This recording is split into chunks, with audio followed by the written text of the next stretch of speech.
got back here, I think, well after 2, didn't you? But as your sort of head finally hit the pillow, a sense of relief and that it was a job that you got done and a bit of confidence all round and what you're doing. Very proud. Like I said last night, outstanding effort by the players. Really important game for us in terms of the European context because, you saw how the results went last night. A kind of positive result there really sort of helped us in our target. And,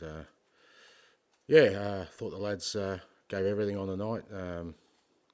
Senior players outstanding, young players as always giving everything they got. And, really pleased with the outcome. You obviously spoke about Solanke and being out for around 6 weeks last night. And when you at this point of the season, there's so many big games for you coming up. Yep. Can that push or change or emphasise the need to bring reinforcements in, particularly in that position? Well, it's all those things are known. Nothing's changed in the last 24 hours. We've known that got a little bit worse. But well, I mean, we kind of knew sort of with Dom probably a few days back. I've obviously had a press conference in the meantime, so all these things are known. So nothing changed, the last 24 hours that changes that part of it. And you've had 13 fit players last night. I mean, you've got a couple more I think you can bring back in, haven't you? But how tough is it? Not really. Well, weren't there a couple that weren't registered last night that can play? No, Jed's still sore from the weekend. He's a doubt for this weekend. He got a knock, so he's a doubt. Pape's still a doubt. Reggie should be okay. I was going to let somebody else do the injury news. That's all right. But, yeah, in terms of like continuing to operate under these circumstances, how tough is it? Because it doesn't feel like there's going to be many people back in the next few weeks. It just feels like it's almost got to the point of not being unworkable, but being very, very hard to do your job. It's not about me. New people arriving. Yeah, no, I understand the question. It's not about me. It's about the players, and it is getting increasingly difficult for them to maintain performance for sure because they're giving everything, and it's a small group. Look, we should have some light in the end of the tunnel in the next couple of weeks. It's not as dire as, but at the same time, there's always the possibility that before those guys come back, the loads we're putting on these guys, we might lose a couple of these. So that's always the challenging bit, and that's what we've been going through. It's been 2 months of sort of hard grind for the players, and as I keep saying, just trying to support them as much as we can and help them through it. They're working awfully hard on not just game time, but in between games to recover and give themselves the best chance of putting in the performances that's needed at this level. Obviously our schedule is not going to ease up at all. Like I said, we've got a massive game this week, and we've got a massive week coming in a couple of weeks' time. So, but at the same time, the resilience and the determination of the players to still get out there and perform is a fantastic thing for me to sort of witness and couldn't be prouder of them. Nothing imminent, I think, was the line last night. Is that still the case as far as you're concerned in the 8 hours since we've spoken to you? Transfer-wise, you mean? Yeah. Nothing really changed. Morning. You ended the game last night with 5 teenagers on the pitch. Obviously, due to your injury crisis, you've been able to give more young players opportunities. But in a positive way, how has it been working with them and being able to be, this pivotal part? These are core memories at the start of their career that they're going to be able to lean on later on.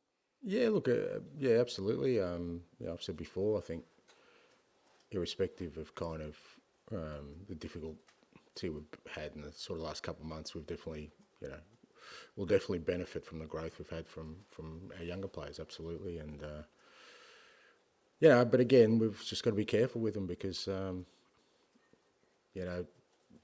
particularly Archie and Lucas and Mikey now coming back,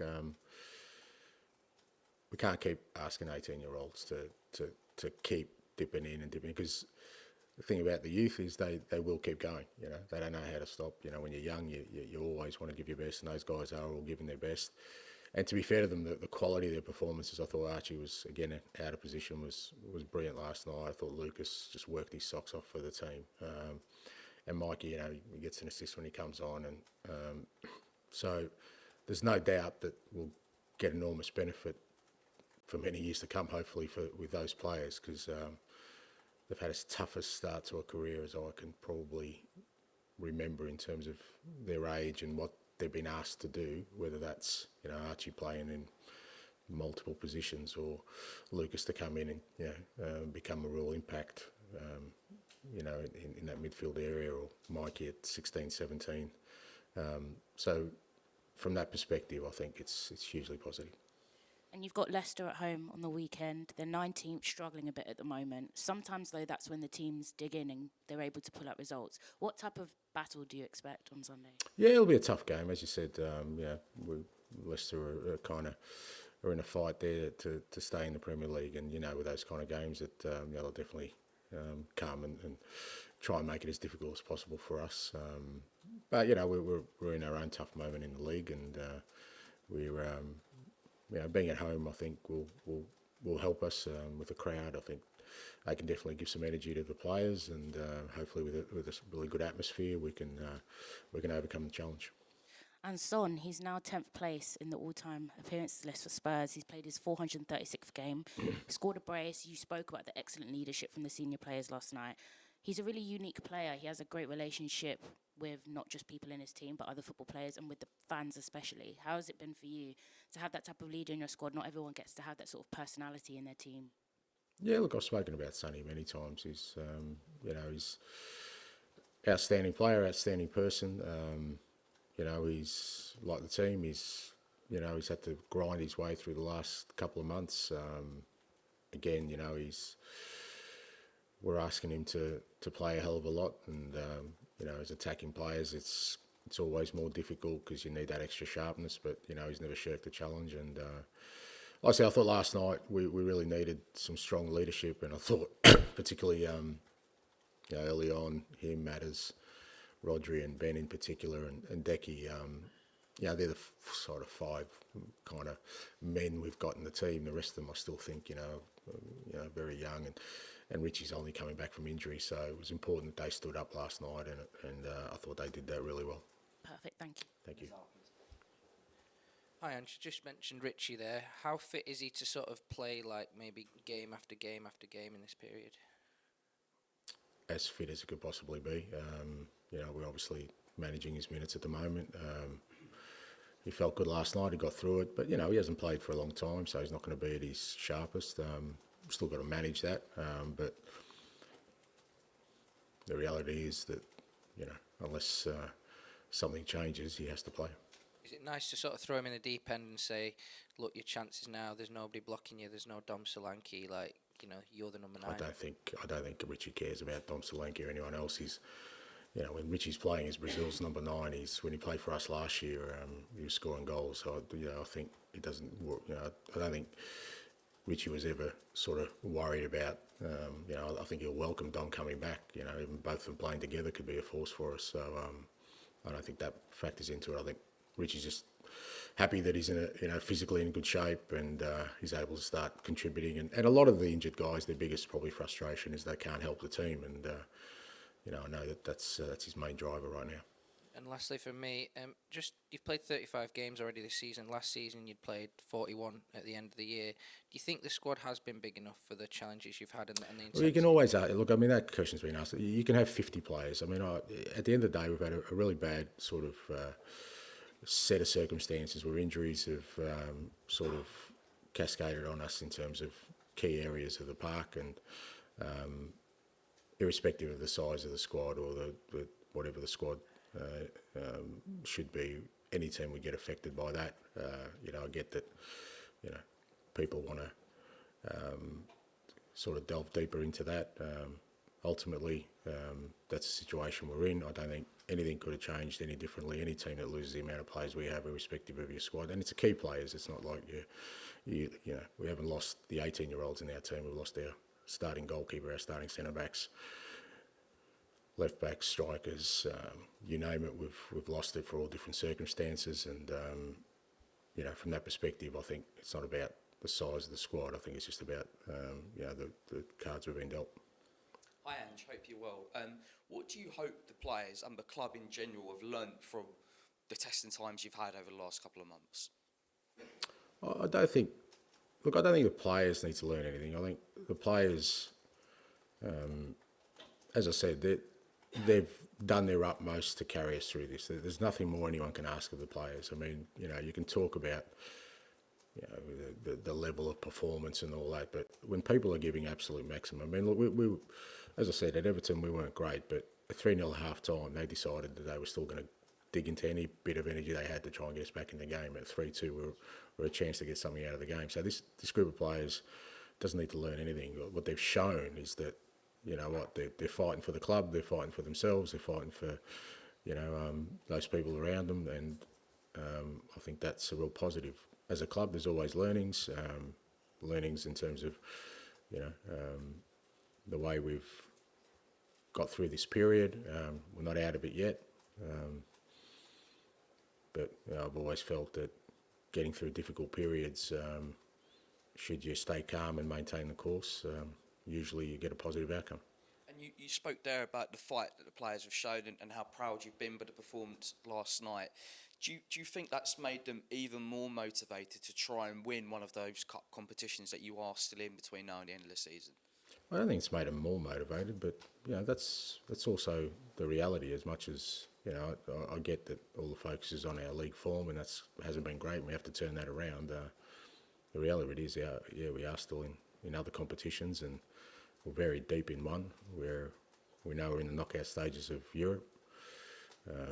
We're a step further forward in the FA Cup, so no extra motivation there. There's plenty of opportunity and things to look forward to in this next sort of 2-3 months for us to make sure we finish the season strong.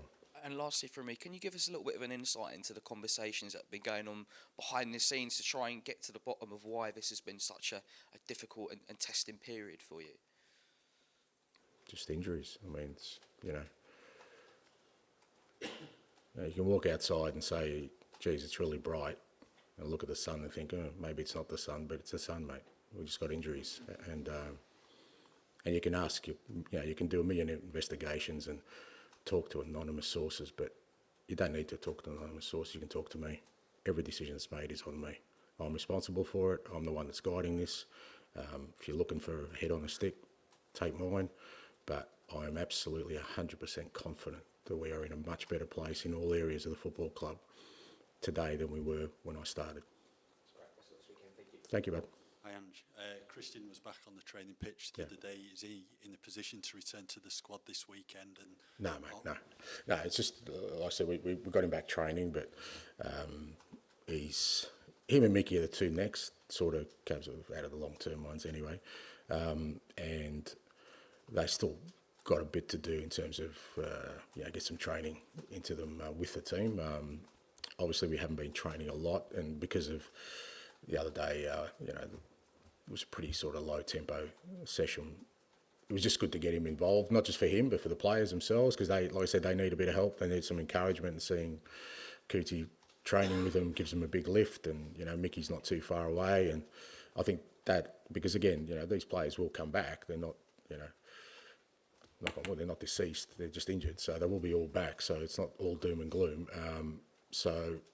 But it's good to see it for the players. Not just, so he's joined in training the last couple of days, but he's still got a bit of work to do. Yeah. Last night, Archie gave everything on the pitch, fell to the ground at the full-time whistle, seems to be holding his leg. Was that touch of cramp or maybe anything? No, he got a knock towards the end of the game on his knee, but he's just exhausted, mate. I'm sure he'll be back in this morning, doing everything right like he does. As I said, the players are trying to work as hard as they can between games to recover and make sure they're ready to go. So nothing significant came out of last night apart from sort of fatigue, nothing else. You said 2 weeks ago that Will Lancashire could maybe leave on loan. Is that still the case, or does Dominic Solanke's injury maybe change things? Well, I mean, we'll just kind of assess it as we sit right now. Obviously, with Dom being out, we've just got to be sort of mindful of not leaving us with a further player short. Hi, Ange. You praised Dom for his on-field leadership a couple of weeks ago. So just wanted to know how much you're going to miss what he offers, not just on the ball, but off the ball and in the dressing room as well over the next few weeks. again, it is what it is. He's not the only one. We've lost, like I said, we lost Romero, we lost Vicario, who are two actually part of our leadership group. So that we've been dealing with that kind of stuff for a while. Missing lots of forward players at the moment. You've had a couple more. Wondered, could you potentially recall any of the players who are out on loan, like Manor Solomon, Brian Hill? Has that been considered? No. And then just final one from me. Wanted to ask about Callum Olasesi. Came on for his debut last night. What he's been like training with the group and what you thought of his performance. Yeah, Callum's. We've had quite a few young boys training with the group, and obviously with the situation we're in, it's allowed them to sort of understand sort of what it takes to even train at this level, and Callum's been great. He's obviously a very talented young player. He's one of the ones we really got high hopes for, but obviously he got a taste of it last night, which is great for him and I guess his family, and hopefully that gives him encouragement. But he's still got a long way to go in terms of becoming part of the first team. But I guess in all these kind of scenarios, you hope that the experiences they gain sort of fuels it even further. Although I think he's a very motivated young player, and like I said, we've got high hopes for him. Hi, Ange. You said a couple of weeks back about Europe in January kind of complicating this window a little bit. Do you think we could maybe see a bit of a mad rush when it ends next Wednesday, Thursday, of clubs being more open to selling players that they were holding on to try and get through to the knockout phase? Yeah, potentially. I mean, I really think that has been a factor because if you kind of look at the way the European competitions are stacking up, that'd all be done and dusted by now. People know if they're in the Champions League or if they're in Europa or whatever, and adjusted their sites. So maybe after last night. I mean, I haven't had a close look at the 3-page table, but thankfully we're on the first. I don't have to go beyond that. But if there's any sort of significant clubs that now kind of figure out we're out of a competition, that may make sort of things happen a bit quicker. And it's kind of felt like you've probably needed at least a body or a player during these first 3 weeks of the window because you had so many key games. Would you be kind of happy to bring in a player just to improve the squad depth, or if there's a player that's coming in, do you want them to be able to really make a big impact in the next 4 months? Look, it just depends. It depends on the player. It depends on sort of how they fit into what we do. It's not just about bringing in another body, but there's still no doubt we need to help these players because, like I said, we've still got some significant games, in the next sort of 2-3 weeks before we get players back. And last night, you obviously created a load of chances first half, and then had to really dig deep in the second half. Sort of earlier in the season, obviously, when you didn't have the injuries, it felt like you were kind of blowing teams away and winning 4-1, 5-0, 4-0. How important was it to get kind of an ugly win, so to speak, last night, and I guess to give the group belief, because it feels like these next games coming up are you're not gonna blow teams away. You're gonna have to sort of do it ugly a little bit. Yeah, I mean that depends. I mean, I know he's saying about ugly last night, but the only reason it was ugly was the players were out on their feet in the second half. I think we still could have. I thought our football in the first half was outstanding. I mean, we scored 2 goals, but we probably had great chance to score 2-3 more, and again, would have blown them away. But we had to dig deep second half. We kind of knew we had to because obviously, the players were going to feel the sort of fatigue, and I couldn't really make substitutions, significant ones, to change that a lot. So we knew that we're going to have to rely on that sort of starting 11 to carry us through the majority of the game. Although, like I said, it was good to throw Mikey on and he can make an impact. So within that context, it was good that they fought it out. I thought, Sonny's third goal was also important because you always feel like, that when you're playing away from home and with the home crowd, that the opposition are going to create chances. But I thought for the most part the lads handled it well. Even Brandon, that's his first European game. We can't sort of overstate that we're throwing him in. And again, in a European game of consequence, it's not like it's a game of no consequence where you see a lot of these kind of decisions made. We've backed him in a big game, and I thought he delivered. Okay, we'll end the broadcast section there. Move on to the embargo.